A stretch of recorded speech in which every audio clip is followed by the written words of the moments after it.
Hey everyone, we're TowawayCouple. I'm Tom, the driver. And I'm Bunny, the paper preparer. Paper preparer. I get all the papers together. There you go. That works. Are we talking about level 1 inspections then? No, we're talking about Arizona permits. Oh, we're going to talk about Arizona permits. Because I thought ahead. You did think ahead. We're still in Dallas, Texas. Mm-hmm. I am still wearing the same outfit as my last video. Not that I can't afford another one, but Bunny wants to change up hers. We're going to a club tonight.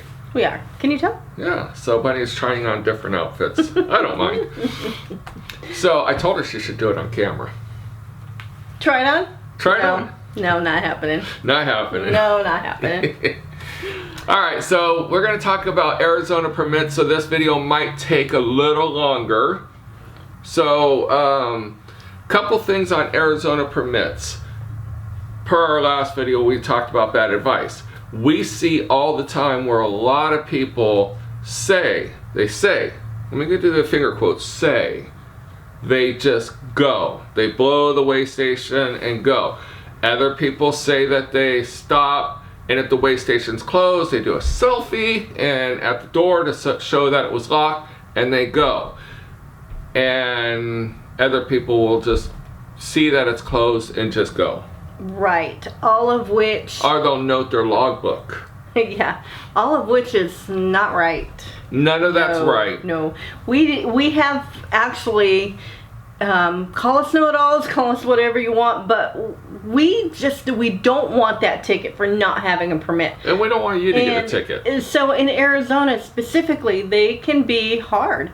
They can be really hard on that. So we have actually called them on numerous occasions to ask questions. To ask questions. Because of what we see on Facebook. And we've also asked when we're in there too. Yeah, so we see on Facebook all those things, and so another thing we see on Facebook is that you can't get permits online.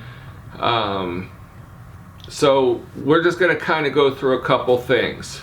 We saw on Facebook where one guy actually goes a route that there's no port of entries or weigh stations on. That's even incorrect. Mm-hmm. So I've actually called. We called to do our permits online. To answer your question on can you do permits online, the answer is... It is yes. Yes, I'm getting better at it. I have called 3 times to get help, and I think I could probably do the next one by myself. To start it, you pretty much have to be a rocket scientist. Yeah, the website does suck. It is hard.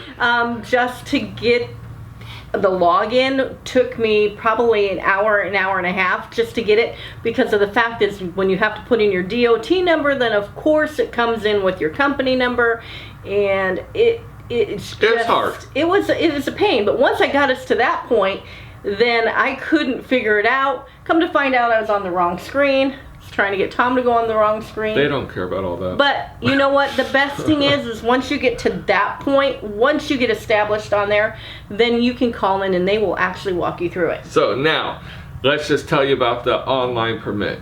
You will only get a permit when that office is open. So if you need to go through and you know they're going to be closed when you go through, don't push it. Like if you think you're going to make it through there at 3 o'clock, they're open till 4, just do the permit online then, because what if you get delayed? What if there's traffic? There's anything that slows you down.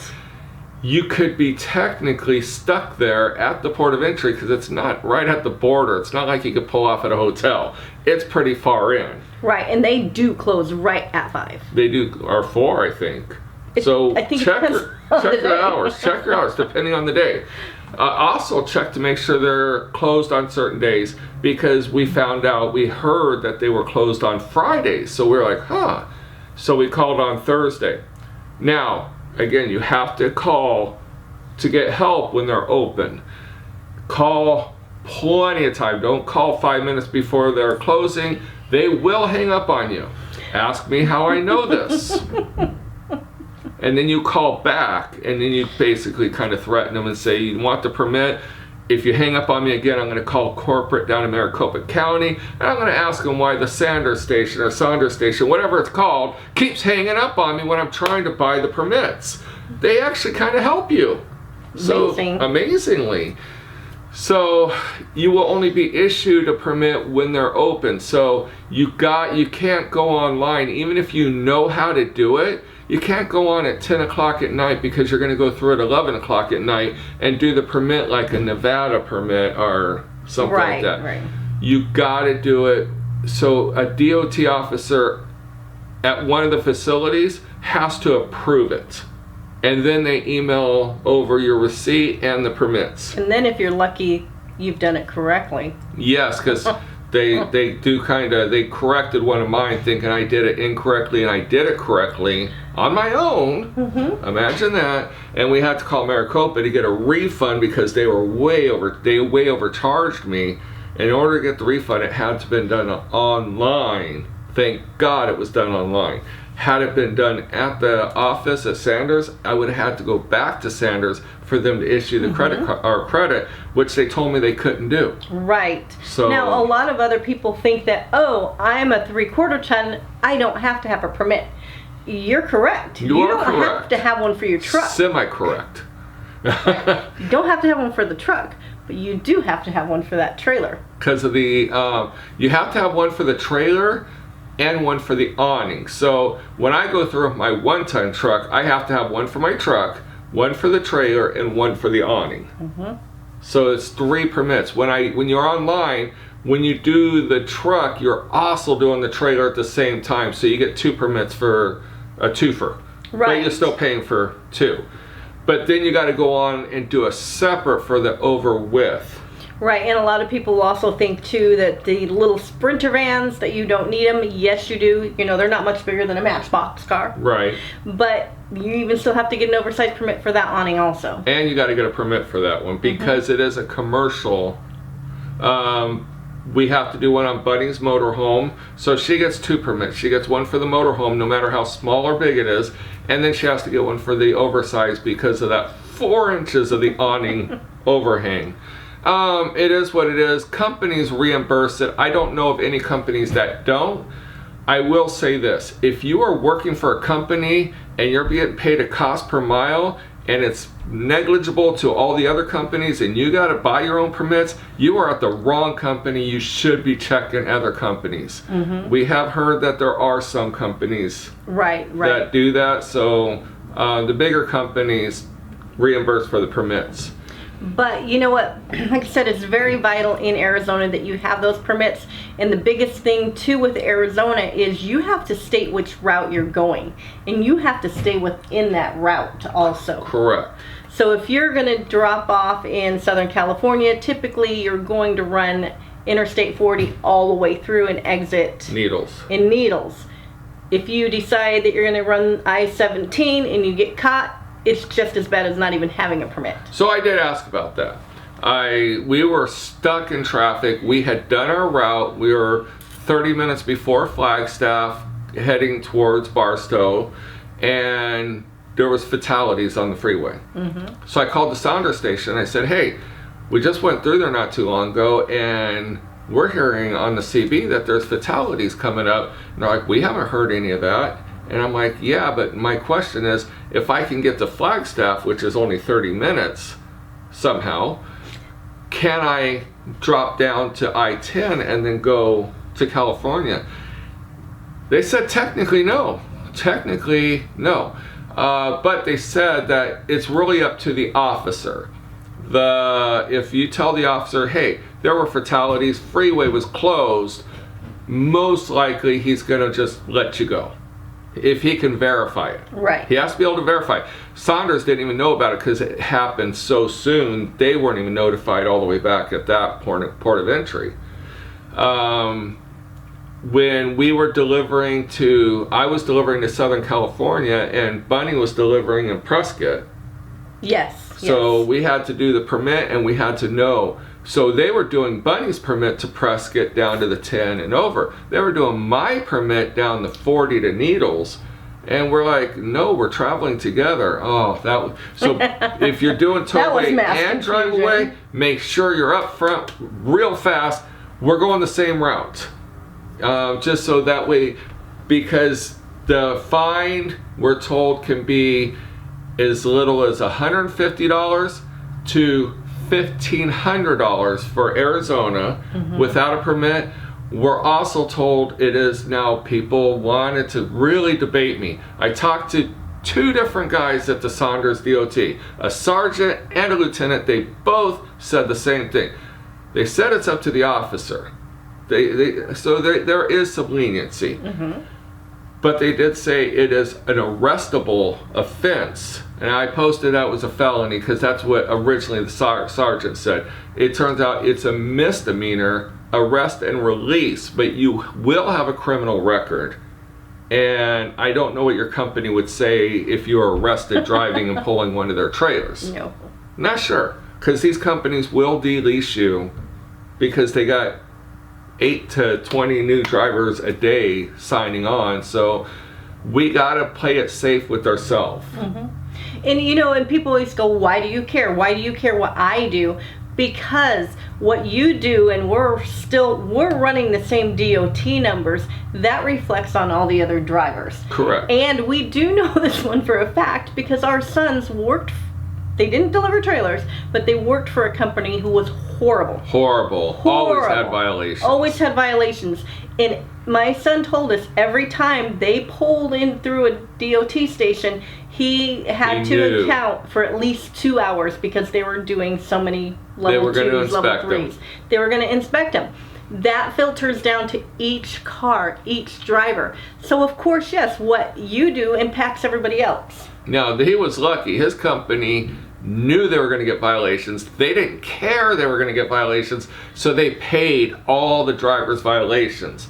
Doing RV transport, you are a contractor, a 1099-R if you have an LLC, but you pay your own fines. Right, but the company also gets fined. So guess what? You're going to get fined, they're going to get fined, you're going to get delisted. Now, when we were going through Arizona the last time, we were in line, and Bunny was smart. We didn't know they were going to be open on Sunday, so we thought, we had heard they were closed on Friday. They'd always been closed Saturday and Sunday. So we thought, okay, we're going to be going through Sunday. So Thursday we went online, got all of our permits, printed all those, the receipts, and then when we get there, they were open. So as we pulled up on the scale, the person in the window always has, come inside. And you could be stuck out there for 5 minutes to an hour, depending on how many drivers are wrapped around and going out the door. They're very slow. So I showed her my permits. I said, we already got our permits. She goes, well, let me have them. She verified them all right there while it's on the scale, and I'm thinking, oh dear God, there's a line behind me and I'm gonna piss off every trucker. And she stamped them, did everything. She goes, that was so much easier, thank you. And I'm like, that was easier. May have to do permits online all the time.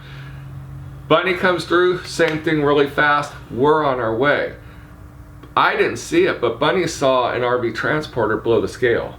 And about 5 miles up, and people on Facebook were saying about 5 to 7 miles past the scale, and a mile before the California border, and in between, they were getting pulled over. Other RV transporters were getting pulled over for permits. This guy blew the scale. We don't know what happened with it. We didn't ask. We did see him eventually blow by us because, I mean, we do about 65-ish and speed limit's what, 70, 75. So he eventually caught us and passed us. And is that worth the time? I don't think so. I don't think so. I don't think so. Hopefully nothing happened. And hopefully you just got a warning. We're not exaggerating when we said last Sunday we've seen at least 30 DOT officers between that Saunders border and Kingman, Arizona. Oh, all in the middle. Everywhere. Yeah, we didn't see too many people being pulled over. We only saw that one RV transporter pulled over, and that's, I think, because he blew the scale, and Bunny saw him blow the scale, so there was probably someone sitting and just pulled right behind him and followed him, and then that's where he pulled him over. coming through the lower house, just make sure you get your permits, do it right. Again, we're not mom and dad. We personally don't care what you do, but we want everyone to succeed. We do truly believe that a lot of people that you see posting on Facebook today are not posting on Facebook tomorrow as a direct result because they didn't do the right thing. Right, absolutely. So do it right, do it correctly, and just play it safe. Yep. So don't take bad advice. No. Don't take a picture. They say the officers both did tell me, if you get there and they're closed, you need to be sitting there until they're open. He goes, you could take the gamble and hopefully the officer is cool as hell, but you get a young rookie who wants to make a name for himself, you are gonna get inspected so far, you gotta bend over and like really take the inspection. Right. So definitely the biggest thing with our job is planning out your trip. You're gonna plan out your fuel, also plan out where you're gonna be going through your point of entry so you make sure that you have all your paperwork in order. Exactly. So other than that, we don't have too much information. We haven't gotten any violations. So, but we're just telling you what we're seeing trending. Yep. And how we do things. We do it right. If in doubt, ever in doubt, call your compliance at your company. All companies have some form of a compliance department. Mm-hmm. And they're going to have the answers that you're looking for. Yep. Hopefully. All right. So until next time, we'll see you down the road. We'll see you down the road.